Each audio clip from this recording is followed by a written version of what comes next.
Hello అండి, నమస్తే. నేను లతా సింగిరెడ్డి. Ban reservations. అసలు రిజర్వేషన్లు దేనికోసం, ఎవరి కోసం, ఎప్పుడు రాసిన రిజర్వేషన్లు? అప్పుడెప్పుడు అంబేద్కర్ గారు ఉన్నప్పుడు, ఆయన బతికున్నప్పుడు అట్టడుగునున్నటువంటి ఎస్సీ ఎస్టీ వర్గాలను చూసి వాళ్ళ బాధల్ని చూడలేక పాపం ఆ కాలంలో వాళ్ళని గుళ్ళల్లోకి రానిచ్చేవాళ్ళు కాదట, ఇళ్లలోకి రానిచ్చేవాళ్ళు కాదట. ఇళ్లలో ఎప్పుడు వాకిలు ఊడ్చి చల్లడానికి మాత్రమే పనోళ్ళు, అక్కడ మాత్రమే ఎస్సీలు ఉండేవాళ్ళు. కనీసం బోర్లు దొమ్మడానికి, ఇల్లు ఉడవడానికి కూడా ఎస్సీ ఎస్టీలకు ఇళ్లలోకి రానిచ్చేవాళ్ళు కాదట. ఆ కాలంలో ఆ వ్యవస్థలో మార్పు రావాలి అని మాత్రమే అంబేద్కర్ గారు రిజర్వేషన్లు రాసిండ్రు. అవునా కాదా? నిజంగా ఇప్పుడు వీళ్ళు విర్రవీగుతున్నట్టు, ఇప్పుడు వీళ్ళు స్టేజ్ల మీద మైకులు బద్దలు కొడుతూ మాట్లాడుతున్నారు కదా. ఈ రోజుల్లో కనుక అంబేద్కర్ గారు బతికుంటే వీళ్ళ నిర్వాకం చూసి, వీళ్ళు చేస్తున్న అరాచకాలు చూసి గుండె వగిలిపోయేది నిజంగా ఆయనకి. చిచి, ఇలాంటి వాళ్ళ కోసమా నేను రిజర్వేషన్లు ఇచ్చింది అని, ఇలాంటి ఎదవల కోసమా నేను రాజ్యాంగాన్ని రాసింది అని బాధపడేవారు నిజంగా. దానిలో ఎక్కువ కామెంట్స్ ఏమొస్తాయి? మీ అమ్మాయిలని మా ఇళ్లలోకి ఇస్తారా అని. ఒరే ఎదవల్లారా, ఓసిల పిల్లల్ని, రెడ్ల పిల్లల్ని మీ ఇళ్లకి ఇవ్వడం కాదయ్యా బాబు. ఆ రోజుల్లో మీ అంబేద్కర్ గారే, రాజ్యాంగం రాసినటువంటి అంబేద్కర్ గారే ఎస్సీ అమ్మాయిని చేసుకోలేదు. తెలుసా మీకు ఆ విషయం? అంబేద్కర్ గారి క్యాస్ట్ ఏంది? ఆయన చేసుకున్న ఆయన వైఫ్ క్యాస్ట్ ఏంది? అంబేద్కర్ గారు ఒక బ్రాహ్మణ అమ్మాయిని చేసుకున్నారు. అవునా కాదా? తెలుసుకోండి, మీరు వెళ్ళి తెలుసుకోండి అంబేద్కర్ గారి వైఫ్ ఎవరు అని. అంటే అంబేద్కర్ గారికి ఎస్సీలు అంటే గౌరవం లేదా? ఆయన ఎందుకు బ్రాహ్మణ్స్ అమ్మాయిని చేసుకున్నారు? సామాజిక న్యాయం అనుకున్నారు, అందుకని చేసుకున్నారు. నేను ఆయన ఏం తప్పు పెట్టట్లేదు. ఎవరైనా ఈ రోజుల్లో పెళ్లి చేయాలి అంటే ముఖ్యంగా వాళ్ళు ఏం ఆలోచిస్తారు? అమ్మాయి కంటే అబ్బాయి పై స్థాయిలో ఉండాలి అనుకుంటారు, అమ్మాయిని కాలు కింద పెట్టకుండా చూసుకోవాలి అనుకుంటారు, అబ్బాయి చూడ్డానికి బాగుండాలి అనుకుంటారు, ఆయన గుణగణాలు బాగుండాలి అనుకుంటారు, మంచి సభ్యత సంస్కారం తెలిసిన వాడై ఉండాలి అనుకుంటారు. మీలాగా రోడ్ల మీద రిజర్వేషన్లు అని చెప్పి అడుగు తినాలి అని ఎవరు అనుకోరు కదా. అవునా? అయినా మీకెందుకయ్యా రిజర్వేషన్లు? మీరు తోపులు తురుములు. ఎవరు మీలో పేదవాళ్ళు ఎవరు ఉన్నారు నాకు చెప్పండి. ఇదిగోండి మీ తీర్మానం మళ్ళీ చెప్పిందే మీకు వినిపిస్తాను. ఆయనే చెప్పిండు, నిండు సభలో చెప్పిండు.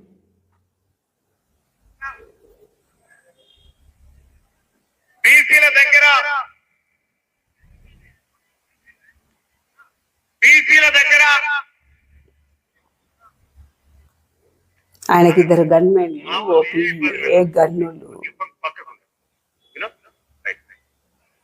నెలకు 5,000 ఖర్చు పెట్టుకునే శక్తి మీరు ఉన్నదా? నెలకు 5,000 ఎవరెవరు ఖర్చు పెడతారో చేయలేమంటారు. అందరూ పెడతారు నెలకు 5,000. నెలకు 5,000 ఖర్చు పెట్టేటువంటి సామర్థ్యం ఉన్నటువంటి ప్రజలము మనము. అంటే నెలకు 10,000 కోట్ల రూపాయలు ఈ బీసీలు ఖర్చు పెట్టగలిగినటువంటి శక్తి ఉన్నటువంటి వాళ్ళు. రైట్. ఏడాదికి 1,20,000 కోట్ల రూపాయల సంపదను ఖజానాలో జమ చేస్తున్నటువంటి మోటబర్లు దమ్మున్న బిడ్డలు బీసీలా కాదా? అవును కదా. నిన్నటి దాకా ఒక లెక్క, ఇవాళ నుంచి ఇంకొక లెక్క. ఇగో దయసారి అయిపోయింది కదా. నిన్నటి వరకు ఒక లెక్క, ఇవాల్టి నుంచి ఒక లెక్క. ఎంత చెప్పిండు ఫిగరు? ఈయనకి ఇద్దరు గన్మెన్లు, ఒక పిఏ. ఆ స్టేజ్ చూడండి ఎంత పెద్దగా ఉంది. ఎవరైనా తక్కువ ఉన్నారా? ఒక్కొక్కటి డ్రెస్ ఎంత లేదన్నా 10,000కు మించు, 10,000 పైనే ఉంటుంది ఒక్కొక్క డ్రెస్. గన్మెన్లు లేకుండా ఆయన రోడ్డు మీదకి రాలేడట పాపం. చూడండి అందరూ చేతులు ఎత్తి, అంటే అందరికీ స్తోమత ఉన్నట్టే కదా.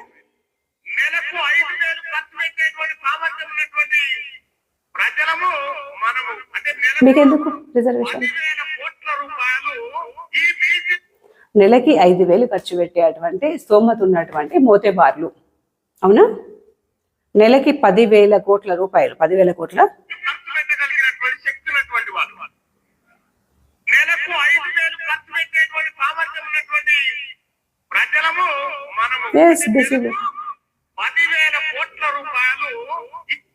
నెలకి 10,000 కోట్ల రూపాయలు ఖర్చు పెట్టే సామర్థ్యం ఉన్నటువంటి బీసీలు.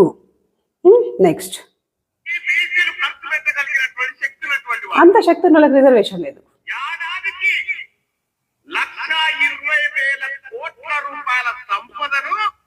ఏడాదికి, సంవత్సరానికి 1,20,000 కోట్ల రూపాయల సంపదను సృష్టిస్తున్నారు బీసీలు. ఇదెవరు? మీ మల్లయ్య పటేలే చెప్తున్నాడు. అవునా?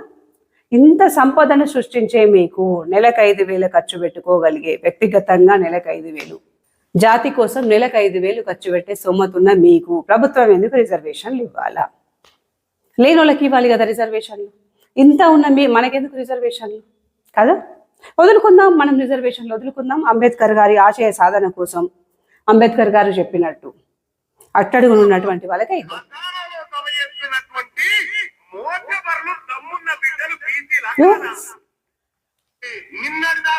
నేను కూడా అదే చెప్తున్నా కదా, బీసీలు అంటే దమ్ము ఉన్నోళ్ళు, బీసీలు అంటే మోతబార్లు, బీసీ అన్నదమ్ములు తోపులు తురుములు. మీకు ఎందుకన్నా రిజర్వేషన్లు? ఎవరైనా లేని వాళ్ళకి ఇద్దాం కదా రిజర్వేషన్లు. మోతబార్లకు రిజర్వేషన్లు ఎందుకు? రిజర్వేషన్లు అంటే అడుకోవడమే, నా దృష్టిలో అయితే అడుకోవడమే. ఉచితంగా ఏది తీసుకున్నా అది మనకు అడుకోవడం కిందకే వస్తుంది. ఇంత ఖర్చు పెట్టే సొమ్మతున్నటువంటి ఇంత మోతెబర్లకి, ఇంత తురుంకార్లకి, ఇంత తోపులకి, వీళ్ళకి ఎందుకు గవర్నమెంట్ రిజర్వేషన్ ఇవ్వాలా? నిన్నటి వరకు వేరు, ఆయన చెప్తున్నారు కదా, నిన్నటి వరకు ఒక లెక్క, ఇప్పటి నుండి ఒక లెక్క అని. నిన్నటి వరకు వేరు తీసి పక్కన పెట్టేయండి. ఇప్పటి నుండి బీసీలు ఏంది? బీసీలు అంటే మోతెబర్లు, బీసీలు అంటే తురుంకార్లు, తోపులు. ఒక్కొక్కల కారు 3 కోట్లట. అక్కడ చూస్తే సభ దగ్గర, మీటింగ్ దగ్గర చూస్తే బీసీ ఆక్రోశ సభ, ఉక్రోశ సభ, బీసీ సభ, 42% రిజర్వేషన్ల కోసం అని చెప్పి మీటింగ్లు పెడుతున్నారు కదా. అన్ని ఫార్చునర్లు, అన్ని బెంజులు, రేంజ్ రోవర్లు, ఈ రేంజ్లో పోయి మీటింగులు పెట్టే వాళ్ళకు వీళ్ళకి ఎందుకు రిజర్వేషన్లు? రిజర్వేషన్ అంటే ఏంది? అది కంప్లీట్ పేదవాళ్ళకి ఇవ్వాలి, అవునా? వీళ్ళకు రిజర్వేషన్లు ఇచ్చి మనం రిజర్వేషన్ యొక్క నిర్వచనాన్ని మారుస్తామా? రిజర్వేషన్ అంటే పంపకాల, మా వాటా మాకు, మా వాటా మాకు. అంటే అంబేద్కర్ గారు రాజ్యాంగంలో మీరు పంచుకోండి, మొత్తం ఖజానా మొత్తం పంచుకోండి, దోసుకోండి అన్నారా? ఏమనంటే నిన్నటి వరకు ఏమన్నారు? రెడ్లు దోసుకుంటున్నారు, మా సంపదను రెడ్లు దోసుకుంటున్నారు అన్నారు. ఎవరి బతుకులు ఏంది అన్నది తాతలు అడిగితే చెప్తారు కదా, మనకి తెలియదు కదా మన బతుకులు ఏంది ఇది వరకు అని. ఏం వాగుడది స్టేజ్ మీద? మేమిది తంతం, గుద్దుతాం, నరుకుతాం, పొడుస్తామని మాట్లాడుతున్నారు కదా, ఇరగదీస్తామని. ఆయన చెప్తున్నారు మోతెబార్లం మేమని. దమ్మున్నటువంటి మోతెబార్లం, బీసీలం. మరి మీకు రిజర్వేషన్లు ఎందుకు? ఇంత దమ్మున్నోళ్ళకు మీకు రిజర్వేషన్లు ఎందుకు? పోటీ పడవచ్చు కదా. పోటీ పరీక్షల్లో మీరు స్వతహాగా పోటీ చేయలేరా? ఉత్తీర్ణత సాధించలేరా రిజర్వేషన్లు లేకుండా? మీకు 10% ఈడబ్ల్యూఎస్ ఎందుకు అంటున్నారు కదా, వద్దు. మాకు 10% ఈడబ్ల్యూఎస్ వద్దు, మీకు బీసీ రిజర్వేషన్ వద్దు, కేవలం ఎస్సీ ఎస్టీ రిజర్వేషన్ మాత్రమే ఉండాలా. అది కూడా ఒక క్రిమి లేయర్ సిస్టమ్ పెట్టి ఎవరైతే పూర్ పీపుల్ ఉంటారో, ఎవరైతే అట్టడుగు ఉంటారో వాళ్ళకు మాత్రమే చెందాల. మిగతా రిజర్వేషన్లు మొత్తం బ్యాన్ చేయండి. Ban reservations, ban reservations. Reservations వద్దు, ప్రతిభనే ముద్దు. దీనికి మేము రెడీ, ఓసీలమంతా రెడీ, ఎస్సీలలో ఉన్నటువంటి పెద్దవాళ్ళు కూడా రెడీ. మీరు రెడీయా? బీసీలు రెడీయా? వద్దు, మేము అడుక్కుంటాం, మాకు 42% రిజర్వేషన్లు కావాలి మొర్రో అని చెప్పి పెద్ద పెద్ద ఫ్లెక్సీలు పెట్టి మీటింగులు పెట్టున్నాం. ఆ సభల మీద మీరేం మాట్లాడాలా? మేము తోపులము, మేము తురుములము, మేము ఇది, మేము అది, మేము ఇంత పొడుగు, మేము అంత పొడుగు అని ముచ్చట్లు పెట్టాలి. దాని అర్థం ఏంది?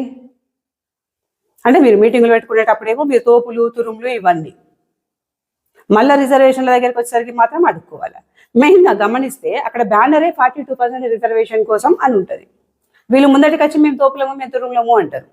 తోపులకు తురుములకు రిజర్వేషన్లు ఎందుకు ఇస్తారు? నాకు అర్థం కాదు. ఎందుకు ఇవ్వాలా? ఏం లేనోడికి ఇచ్చేదే రిజర్వేషన్ కదా. పంట లాస్ అయి నష్టం వచ్చినోడికి నష్టపరిహారం ఇస్తారు. బ్యాంకులో రుణాలు కట్టుకోలేక పంట నష్టపోయి ఇబ్బంది పడే వాళ్ళకి రుణమాఫీ చేస్తారు. సరైన తిండి లేక ఇబ్బంది పడుతున్న వాళ్ళకి తెల్ల రేషన్ కార్డు ఇచ్చి వాళ్ళకి రేషన్ రూపంలో బియ్యము, పప్పులో, ఉప్పులో, చింతపండు గవర్నమెంట్ ఇచ్చి ఆదుకుంటుంది. ఉండడానికి ఇల్లు లేని వాళ్ళకి గవర్నమెంట్ ఆదుకొని ఇల్లు కట్టిస్తుంది. తినడానికి తిండి లేని వాళ్ళకి, కాలేజీల ఫీజులు కట్టుకోలేని వాళ్ళకి రిజర్వేషన్లు ఇచ్చి మార్కుల్లో కొంచెం రాయితీ చేసి రిజర్వేషన్లు ఇస్తారు. ఇట్లా ప్రతిదీ లేనోడికే ఇవ్వాలి కదా.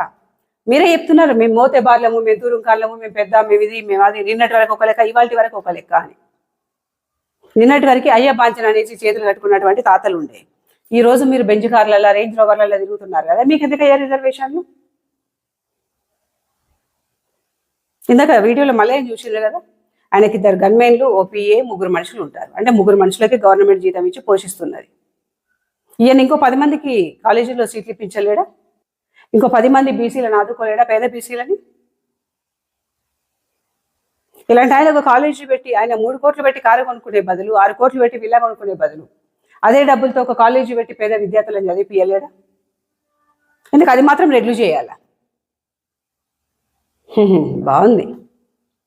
మేము మోతేబార్లము, బీసీలు అంటే మొత్తం మోతేబార్లు, మేము చాలా పెద్ద, మేము గ్రేటు, మేము తోపులము, మేము దురుములము అని 2 సభలు, అంత పెద్ద సభలో చెప్తున్నారు అంతమంది ముందు. నెలకి మనిషికి 5,000 జాతి కోసం ఇచ్చేవాళ్ళు చేతులు లేపండి అనగానే ఒక్కొక్కరు 2 చేతులు లేపిరు. ఒకటి కాదు, 2 చేతులు లేపిరు. 2 చేతులు లేపిరు. అవునా? నెలకు 5,000 జాతి కోసం ఇచ్చేవాళ్ళు అదే నెలకు 5,000 ఇప్పుడు అక్కడ అంతమంది ఉన్నారు కదా. ఆయనే చెప్పిండు దగ్గర 1,50,2 లక్షల మంది ఉంటారు అని అదే మీటింగ్లో ఆయనే మాట్లాడిండు. ఆ 2 లక్షల మంది వెళ్ళి ఇంకో 2 లక్షల మందికి మనిషికి 5,000 ఇస్తే అయిపోయింది కదా, సెట్ కదా. దీనిలో ఇంకా అడుక్కోవడం ఎందుకు? మీకు రిజర్వేషన్లు ఎందుకు? ఈ ఆక్రోశ సభలు, ఉక్రోశ సభలు ఎందుకు?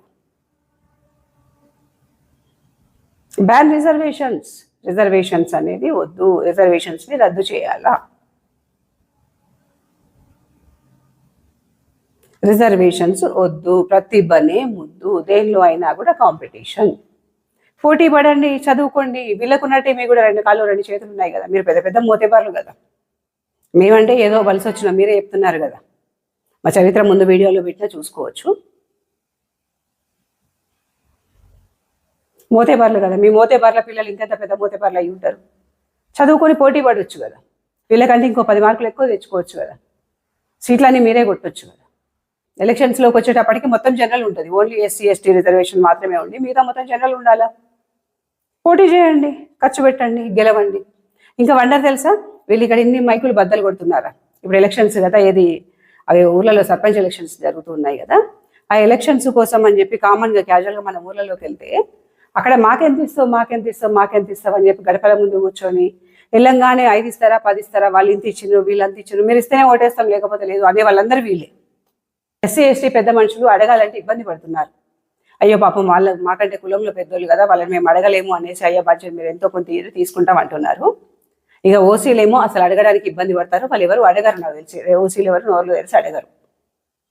మెయిన్గా ఎంత ఇస్తావు, ఆ పార్టీ వాళ్ళు 2,000 ఇచ్చిండ్రు, మీరు 3,000 ఇయ్యింది, ఈ పార్టీ వాళ్ళు ఇంకొంచెం ఇస్తా అన్నారు, ఎవరు ఎక్కువ ఇస్తే వాళ్ళ కోట్లు ఇస్తాము అని చెప్పి ముందు వర్షాలు మాకేంది అనేవాళ్ళు వీళ్ళే.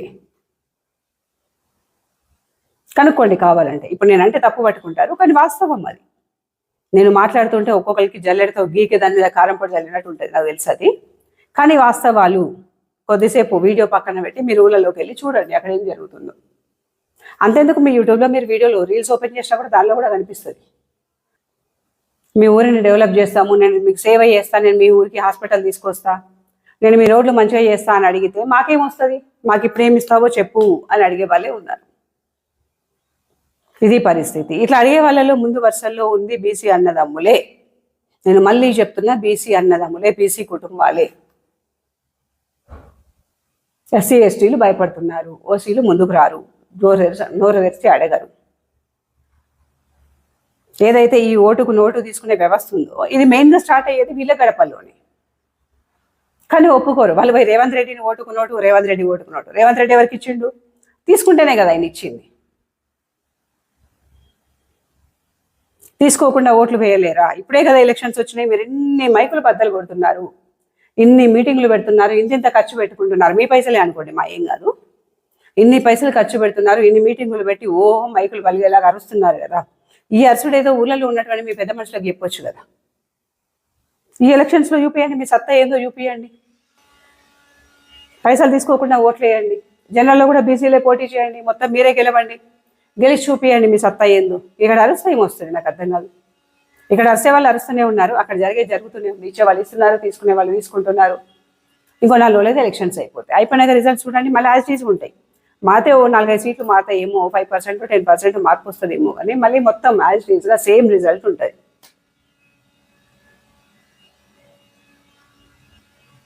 వీళ్ళు వచ్చి మేము మోతేబార్లము, మేము తురుంకాళ్ళము, మేము తోపులు తురుంకాన్లు రిజర్వేషన్లు ఎందుకు? గదే తోపుతనం కొద్దీ, గదే మక్కరు, గదే ఫక్కరు కొద్దీ అట్లనే చెప్పొచ్చు కదా. మాకు రిజర్వేషన్లు వద్దు, మీరైనా మాకు భిక్ష వేసేది, మా బతుకులు మేము బతుకుతాము అని ఎందుకు అనట్లేదు? అబ్బో అన్నారు అంటే ఎట్లా? ఫ్రీ వచ్చేది తీసుకోవాలా, స్టేజ్ల మీద మైకులు బద్దలు కొట్టాలా? మారండి, ఇప్పటికైనా మారండి. మీరు మేము సమానము, బొంగు పోషణం లాంటి మాటలు మానేసి ఎవరి పనులు వాళ్ళు చేసుకోండి, ఎవరి బిజినెస్లు వాళ్ళు చేసుకోండి. మీకు మంచి ఉద్యోగ అవకాశాలు ఉన్నాయి, ఆ ఉద్యోగ అవకాశాలని వాడుకోండి. ఒక్కొక్కరిలలో బీసీలలో చూస్తే ఫస్ట్ ఒక తండ్రి రిజర్వేషన్లో ఏ కలెక్టరో ఒక ఐపీఎస్ ఐఏఎస్ అయిపోతారు, ఇదే రిజర్వేషన్లో వాళ్ళ పిల్లలు మళ్ళీ సేమ్ తరతరాలుగా వాళ్ళు అట్లే, ఆ ఫ్యామిలీ మొత్తం అలాగే ఉంటుంది. ఒకరు ఆఫీసర్ అయిన తర్వాత రిజర్వేషన్ మాకు వద్దు అనేసి ఎందుకు బయటకు రావట్లేదు? ఓ ఐపీఎస్ కొడుకు రిజర్వేషన్ అవసరమా? ఓ ఐఏఎస్ కొడుకు రిజర్వేషన్ అవసరమా? ఓ టీచర్ కొడుకు రిజర్వేషన్ అవసరమా? ఒకసారి రిజర్వేషన్ వాడుకున్నాక మాకు వద్దు అనేసి ఎందుకు వదులుకోవట్లేదు? అంటే కులం కార్డు వాడుకొని తరతరాలుగా దోసుకొని తింటూనే ఉంటారా దేశం మీద పడి? మళ్ళీ అంత అయినాక రెడ్లు పాలిస్తుండ్రు, మీరే అప్పులు చేసిండ్రు, మీ వల్లనే దేశం అప్పుల పాలయ్యింది, మీ వల్లనే రాష్ట్రం అప్పుల పాలయ్యింది. 75 years నుండి తెలుగు రాష్ట్రాన్ని మీరే పాలిస్తున్నారు, మీ వల్లనే రాష్ట్రం అప్పుల పాలయ్యింది, రెడ్ల వల్లనే అయ్యింది. పండి తినేది మీరు కదా, మీకు పెట్టి పెట్టి పెట్టి పెట్టి రాష్ట్రం అప్పుల పాలయ్యింది కదా, అదే ఆ తాటి ఎందుకు మీకు రావట్లేదు?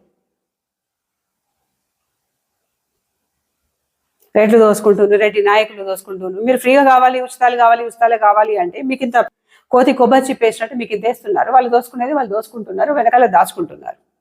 దానికి ఓసీలు రెడ్లు ఎందుకు బాధ్యులు అవుతారు? వాడండి, ఇప్పటికైనా కొంచెం వాడండి. అయ్యా తోపులారా, తురుములారా, మోతేబార్లారా, ఇప్పటికైనా రిజర్వేషన్లు వదులుకోండి. బ్యాన్ రిజర్వేషన్స్ అని నాతో పాటు మీరు కదలరండి. రిజర్వేషన్స్ బ్యాన్ చేసి పోటీ పడదాం, అందరూ సమానమే. నీ పేరు చివర కులం తోక పెట్టుకుంటావు, మళ్ళీ రిజర్వేషన్లు మాత్రం వద్దంటావు అంటారా? అది ఓన్లీ నా వర్గానికి సంబంధించి, ఈ వర్గం నేను అని చెప్పుకోవడానికి మాత్రమే. అది మన ఆత్మాభిమానానికి సంబంధించింది మాత్రమే. ఒక్కొక్కరి జీవన విధానాన్ని బట్టి, ఎవరి జీవన విధానం ఎలాగా ఉంటే దాన్ని బట్టి నిర్ణయించినయే ఈ కులాలు. వద్దంటారా? పీకి పక్కన పడేయండి. రిజర్వేషన్స్తో పాటు కులాలు కూడా పీకి పక్కన పడేయండి.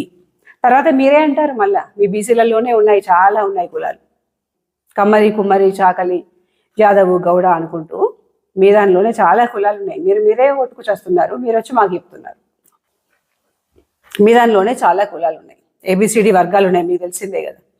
ఫస్ట్ అక్కడ నుండి స్టార్ట్ చేయండి. రిజర్వేషన్లు తీసేయండి, కులాలు తీసేయండి, బ్యాన్ రిజర్వేషన్ బ్యాన్, రిజర్వేషన్ వద్దు, ప్రతిభనే ముద్దు అని చెప్పి నాతో పాటు మీరు ముందుకు రండి, దమ్ము ధైర్యం ఉంటే. అప్పుడు మీరు మోతేబార్లు, మీరు తురుంఖాన్లు, మీరు తోపులు అని ఒప్పుకుంటాం హార్ట్ఫుల్గా. అర్థమైందనుకుంటా. Thank you.